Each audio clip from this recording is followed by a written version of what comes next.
Hello बच्चों, आज के वीडियो में हम जानेंगे कि हम दीपावली क्यों मनाते हैं। तो आइए शुरू करते हैं। दीपावली राम जी की घर वापसी और रोशनी का त्योहार है। बहुत समय पहले त्रेता युग में अयोध्या नाम का एक सुंदर सा नगर था।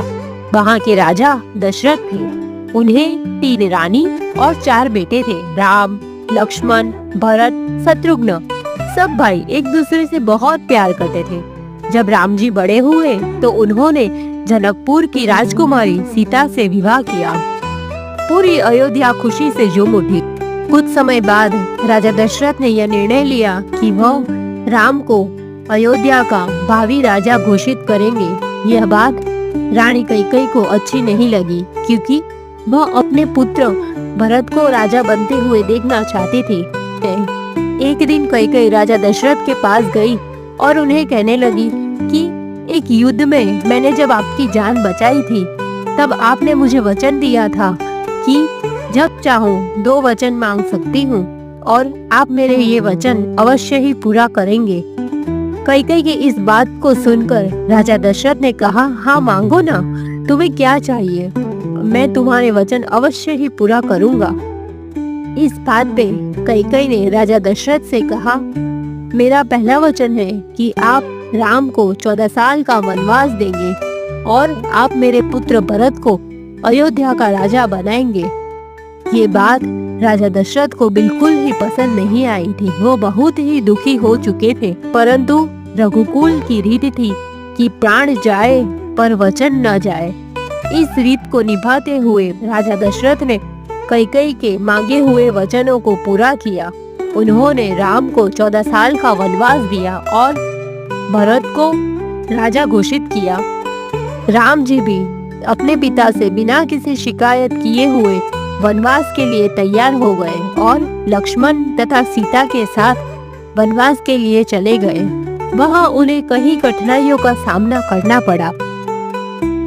एक दिन राक्षसी शूर्पणखा जब जंगल में घूम रही थी, तब उसने राम जी को देखा और वह वेश बदलकर उनके पास गई।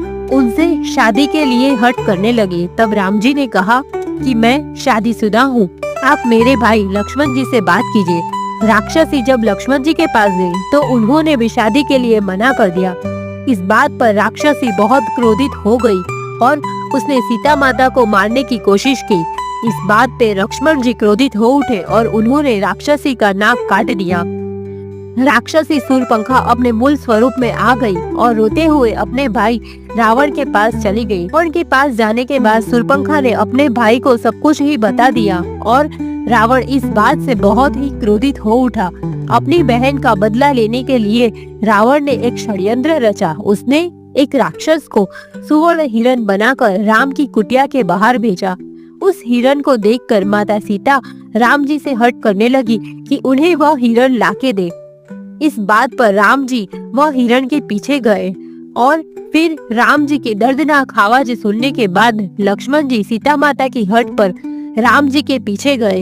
इस दौरान रावण साधु का वेश बदलकर सीता जी को छल से उठाकर अपने नगर लंका ले गया।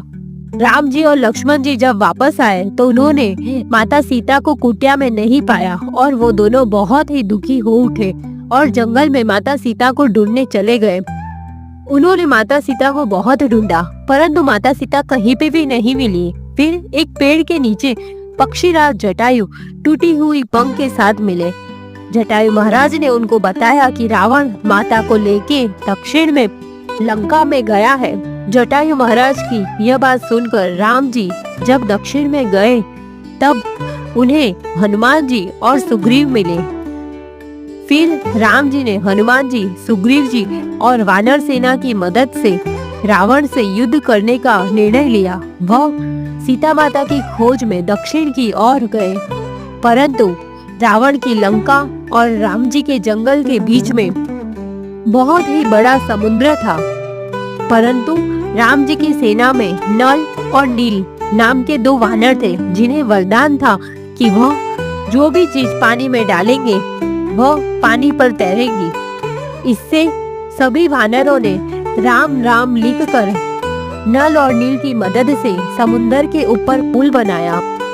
और फिर उस पुल से होकर राम जी की पूरी सेना लंका जा पहुंची। लंका में रावण की सेना और वानर सेना के बीच भीषण युद्ध हुआ और अंत में राम जी ने रावण का वध किया और सीता माता को वापस ले आए। इसके बाद जब 14 साल पूरे हुए तो राम जी सीता जी और लक्ष्मण जी के साथ अयोध्या लौट आए। जब अयोध्या के लोगों को यह खबर मिली कि उनके प्रिय राम लौट रहे हैं तो सब बहुत खुश हो गए। लोगों ने अपने घरों की सफाई की, रंगोली बनाई और दियों से पूरा नगर सजा दिया। रात के समय अयोध्या दियों से चमक उठी, जैसे आकाश के सारे तारे धरती पर उतर आए हो। उस दिन से हर साल हम उसी खुशी के दिन को दीपावली या दिवाली के रूप में मनाते हैं। बच्चों, जब भी आप दिवाली मनाएं तो यह याद रखें कि दीप सिर्फ तेल से नहीं जलता, वो हमारे मन की अच्छाई और प्यार से भी जलता है। इसलिए सबके साथ मिलकर खुशियां बांटें और अपने घर, मन, तन को हमेशा साफ रखें। हैप्पी दिवाली।